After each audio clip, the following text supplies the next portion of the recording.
Yeah, thanks everyone for being here today. I was joking. I told Frank earlier, I'm disappointed we didn't do this in the same area where we had ours or my press conference this time 1 year ago. But for me personally, it's been incredible. Professionally, it's been even more rewarding. So just really fortunate to be here. But yeah, I mean, exciting day. Obviously, yesterday to be able to announce Coach Eck and his new 5-year contract. I mean, we talked about when I first got hired that in order for us to grow as an athletic department and to continue to advance and get to where we wanted to be and where we know we can be, you know, a successful football program is critically important to that. So obviously I could spend an hour in here just talking about all the season accolades, and I won't do that. I think you've all heard them, but just some of the things at a high level. We've, 6-0 at home for the first time since the 1930s, most wins by a first-year head coach. Coach Eck's really just done an amazing job. Sellouts, year over year increase in terms of attendance, the number one in the nation. So just really all a testament to him and to his staff, and just to his plan and his vision. And then he was clear about that, what that plan and that vision was when we met a little bit, or I guess a little bit less than a year ago, and talked about that. And but to me, I think the thing that stands out the most beyond the success on the field is just the impact that he's had on this community. Him, his wife, his family, they're fully bought in, they're fully invested. And I think, you can say wins and losses matter, which of course they do, but beyond that, you got to build some belief, you got to build some hope. You got to build some buy-in from the community, and that started with him and really his wife, Kim. She's a wonderful person, and they're fully bought in and invested in this community. And I think the return on that investment is clear. As I said, we've exceeded every expectation that we had in terms of our attendance and obviously our production on the field. Although I know Jason has got a really high expectations and goals for himself. I mean, we had an amazing year, but the thing that makes me the most proud is just to see the investment from this community and the buy-in to this program, and we're certainly excited for the future and to continue to grow on this. This is just the beginning. Obviously, we were disappointed with what happened yesterday in terms of being left out, and we can all speak to that, but we know that we've got a lot in front of us, and we're excited to continue to grow it and continue to build this program into something that's consistently competitive at a championship level year in and year out. And we know we certainly got the right guy leading the program. So just blessed to work alongside Jason and looking forward to the future. So appreciate you, Coach, and let's keep kicking butt. No, I appreciate it. I'm thankful for our great administration giving this opportunity to our staff, and I think they've really done what we've needed to. We've asked and said, hey, this is something important that we got to get done. They've found a way to get it done for us, and then appreciative of the staff for believing and coming in here. And a lot of guys left good places to come here, and then appreciative for our players. I think their buy-in. I knew we would turn this place around eventually. I didn't know how fast it would go, and I credit those guys, especially our seniors, for providing great leadership. And it was an outstanding year, and not done yet. We got to go win this bowl game now once we figure it out on Sunday where we're going. Obviously, you guys signed this earlier last week. I'm just kind of curious, what was the timeline from really kind of the initial talks between you guys about getting something new going, and really from that to putting kind of ink on paper or PDF or whatever? Yeah, from my perspective, obviously, myself and Jason, we're always in communication. I think we obviously think alike. My background in football, we have a lot of conversations about the program and the future and where it's going. And then, as the season continued to evolve and we saw the success continue to grow and grow, I think we both, believe that this was the right time to continue that momentum. And, we obviously want to eliminate any sort of distractions and make sure that we keep our focus on, growing our program and winning games. I know that was Jason's focus, but this was a conversation that, had been happening over the last couple of weeks. And as you mentioned, obviously we're able to get something done. And I think that speaks to just the relationship and the communication that we have. And that's critically important. I think for us to be successful, we have to be aligned. And I certainly believe that we are. And I thought it was a great time to have those discussions as we're getting ready to compete for a championship. And now that that's behind us, we're focused on building this to something even better in the future. You mentioned it. I don't think I saw anything in the contract on that. What are kind of the specific increases being made to the assistant and support staff pool? Yeah, so we're going to continue to talk through that. Obviously, you look at a head coach's compensation, and that's a big piece of it. But continuing to grow the investment in the program, I've said that from day one that we look at these things holistically. And now a big part of that obviously is player retention and recruitment. And so we're going to work together. We have already been doing that to ensure that his coaches, obviously, we have a Broyles Award semifinalist with Coach Spence, and we have some other great coaches on staff and support staff. So we're going to make sure that we take care of them in the manner that they've earned. And then obviously we got to look at what we're going to do to retain and recruit players so we continue to put a roster together that we can win a championship with. Coach, what factored into your decision to stay? I know you're a hot name, and I also know you have a family. And so I was wondering how much of wisdom played into that part as opposed to it's easy to go chase the money, but you have other things going on. Yeah, I mean, my family and I, we really like it here. We're winning. I think we can be very good again next year. Like the people I'm working with. Movement's a pain in the ass. There's a lot of factors that went in. It wasn't that tough a decision. So, well, I appreciate that honesty, Coach. And another thing is that with recruiting, like some coaches could use that against you. They could say, "Oh, look, your coach is not going to be there anyway." Was it crucial to get this thing done? And like Fernando said, as far as not having any distractions and stuff like that. Yeah, I think it was important to get done. I know the players, and we told the players yesterday, they were, seemed excited about it and things. So, I think that helps our retention efforts of getting the players back to know. Coaches are going to be back and things. So, I wanted the timing of it to be good, though, too. I didn't want to do it like the day before a game or even 48 hours for the game and take away from, what's most important. I thought I was kind of nervous that if we went to the tiebreakers were not going to be good to us, seeing what I had, seeing those numbers before. So, I think the way we did it, it was probably good timing to give fans something exciting about after they had disappointment about us not winning the tiebreakers. Fern, you don't see a lot of multi-year deals being redone after one season, but was there a sense of urgency to get this thing done right now? Yeah, there was. I think for us, and I've mentioned this before, when we look at where we are as an athletic department, these next 3 to 5 years are really crucial for us. And there's no secret that football drives the boat in terms of where we're headed. And so when we had a moment in time where obviously the success on the field was evident, but again, as I mentioned in my opening statement, the buy-in from the community, I felt like it was critically important for us to not lose that momentum. We can't lose that momentum. We would be in a bad position if we did. And so, I talked to Jason about that a lot, and we understand that's our responsibility. And so, there was a sense of urgency to make sure to get that done. And, we're really excited that we were able to do that. And I think, this is just the beginning. Obviously, Jason's focus on building a team and continuing to grow that. But, we've got to increase our ticket sales. We've got to increase our donations. We've got to increase our community involvement, not just in our football program, but across the board. But football is a big part of that. And there was definitely a sense of urgency, and super excited we were able to get it done. Need more season ticket holders next year. Yeah. There you go.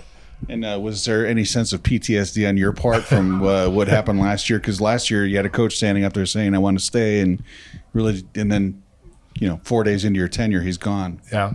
No, I wouldn't say that. And we were, as we were having these conversations, and I was excited, honestly. These are great conversations to be having.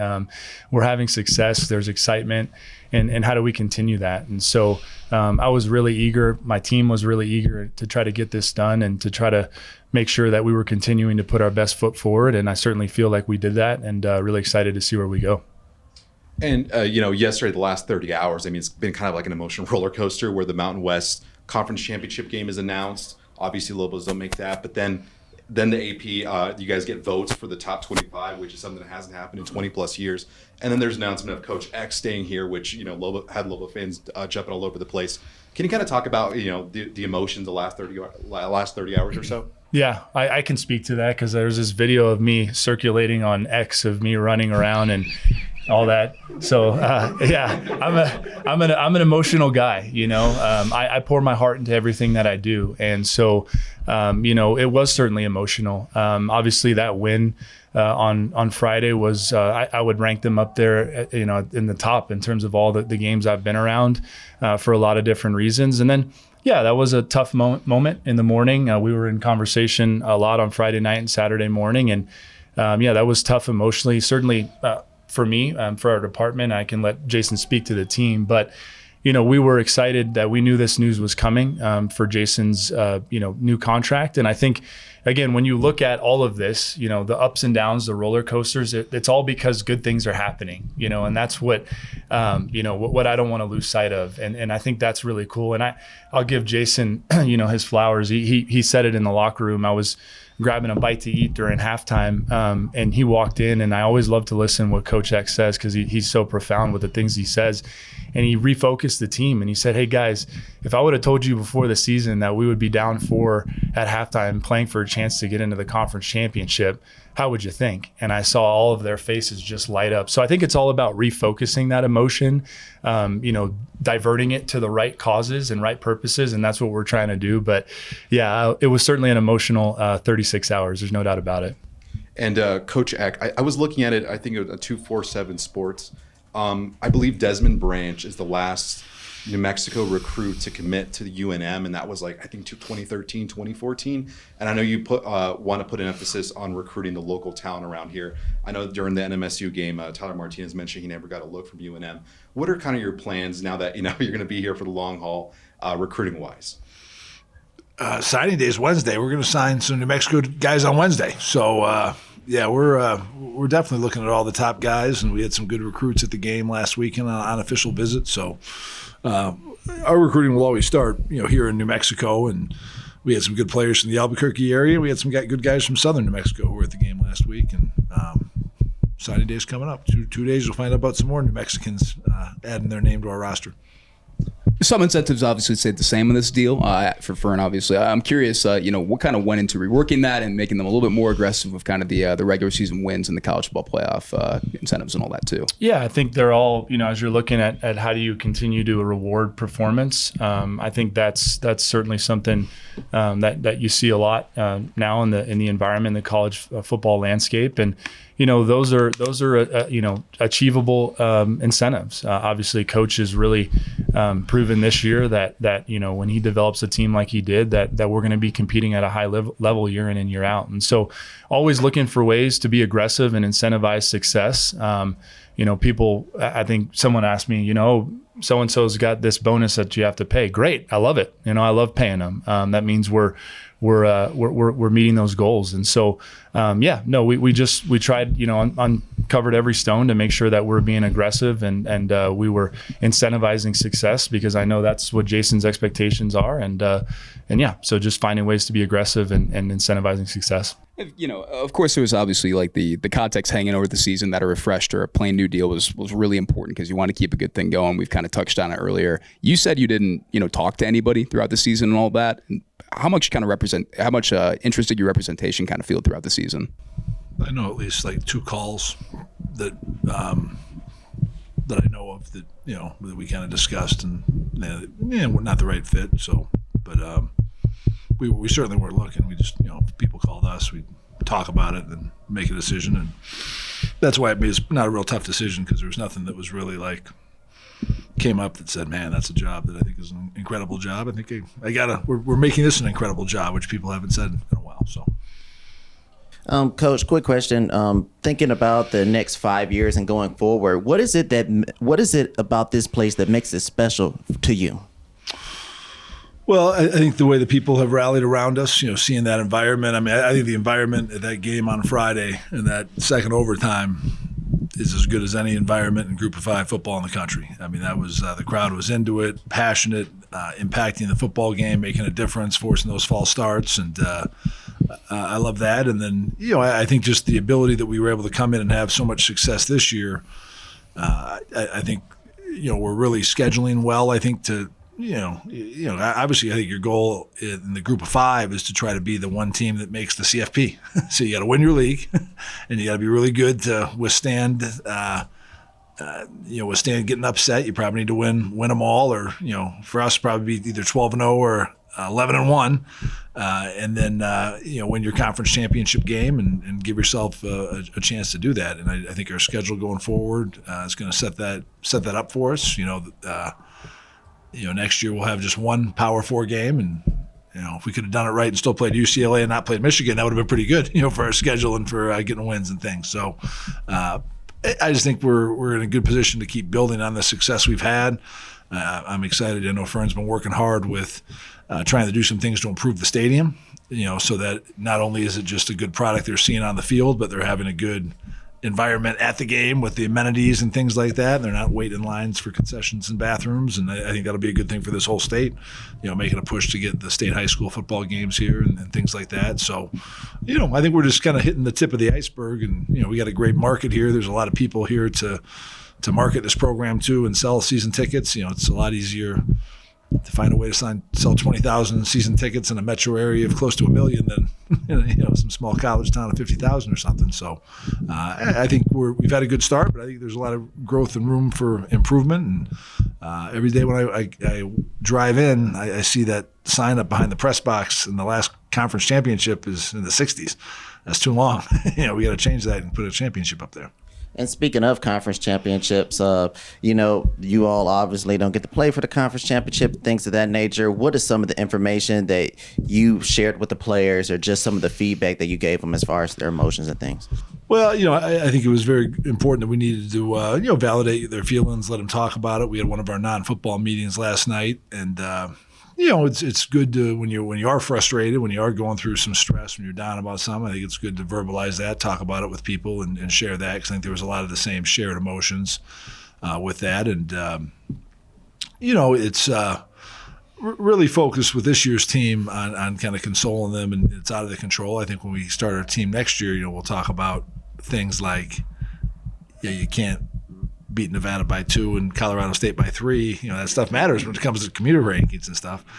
But I think in some ways it was an injustice, but I also told the players, if this is the greatest injustice that a lot of us face in our lives, we'll have pretty good lives. I told them it's a lot bigger injustice. I'm sure there's some family with a little kid who goes into the hospital this week because their kid's not feeling right and they find out their 4-year-old's got cancer.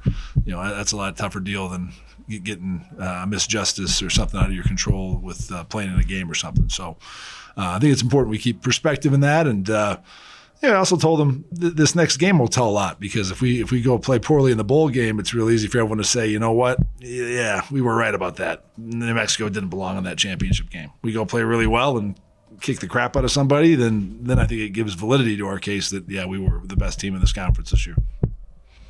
Fern, I just wanted to ask you, I know you talked about a sense of urgency and making sure you retain coach for what you want to do in the future. How good do you feel about the momentum you guys have as you try to make this thing happen? Because this program has been down for so long, and now you're getting some momentum going in the right direction. How good do you feel about that, and how long of a process do you think that might be?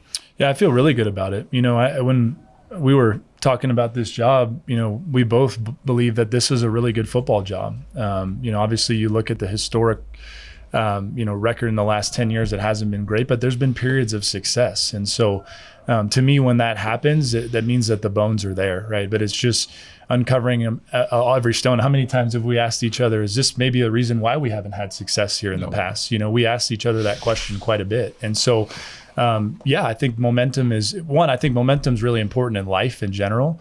I think when we've got momentum going on right now in our department, and again, football is a big part of that. And so, how long do I think, this process will take or whatever else? I don't like to put timelines on it, because we proved this year that we can exceed expectations that people, put on us. And so I think what I do know is that we're not going to take a step back. And I've said that before.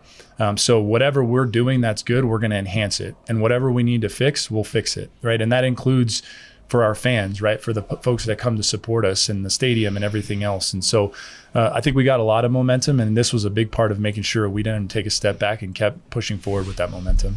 Because we're certainly not content with where we're at. I mean, we had a great conversation, before we came to the agreement of just, hey, where are areas we can keep getting better at. Just like when I came in and I took the job, I knew, hey, we got to be better on defense because the team wasn't very good on defense last year, and we shored up the defense that helped you win. I still think there's areas that we can make big jumps and improve our program and improve our student athletes' experience to help us with recruiting and development and things like that. So we're certainly not content just because we had one good year.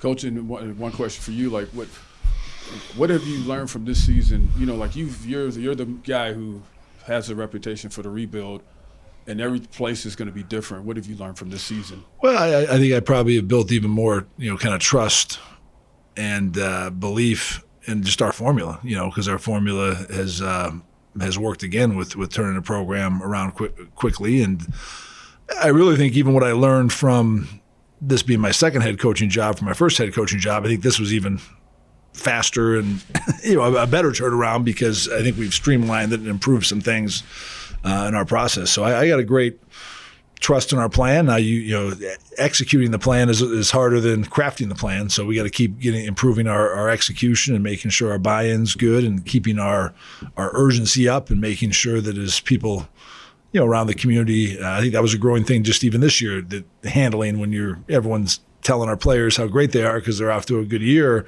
to fight that human nature to relax and keep that urgency and that hunger to keep getting better. But no, I feel like we got a good grasp of what we got to do to win here, and we had to do a great job. We're starting this week with a lot of meetings with our current players of our attempts to retain those guys and keep them in the program, and then we got to do a great job like we did last year, finding some of those diamonds in the rough in the portal like we did this year. Guys who really helped us out, who weren't necessarily the most heavily recruited guys, but we found some great value with those guys. This is either for either one of you, but you're in a conference that's about to split in half. Is this an opportunity for New Mexico to become a power in the Mountain West as we know it moving forward? Yeah, I'll start specifically for just our department in general. I do believe that. I think, and not only do I believe it, I think we need to be. I think we need to be the preeminent brand in the new Mountain West. And I think we have all the tools necessary to do that. And it's my job to make sure we continue to grow and invest in our programs. But specifically just for football, absolutely. I think this presents us with an opportunity, to be a championship level team year in and year out. I think that would be our expectation regardless of the conference that we're in, because myself and Jason are both extremely competitive, but certainly with the new landscape, I do think it provides us with a unique opportunity in that perspective. It's really one of the reasons I thought this was a good job to take because I thought it gave me reasons of why can I do better as a head coach than the last few guys have done. And I thought that was part of it. And, we're ahead of schedule, obviously, having time for the best record in the league this year before those teams left. But I think we're going to be fortunate. I think they've done a great job of really improving the investment in football over the last couple of years. And, I do think we'll be, certainly in the top half of the conference resource-wise next year. And I don't know the last time a New Mexico, football team could say that. So I think that's a great step. And I told Coach Mullen that pregame. I said I kind of see us playing for the conference title a lot over the next few years because I think obviously they have good resources at UNLV as well. And you mentioned the stadium too. Is there plans for any large infrastructure changes going on? Yeah, actually appreciate you asking that. So obviously we were fortunate. We got the first capital outlay investment from the governor, and just super appreciative of her last session to really kickstart the process. So that process is underway. We've had numerous meetings with a great architect design team, and we're looking at it as more of a phased approach, so we can try to do this in pieces and not disrupt our ability to play in University Stadium. Transparently, it's going to be a big priority during this legislative session for us to make sure that we try to continue to make improvements and enhancements to the stadium.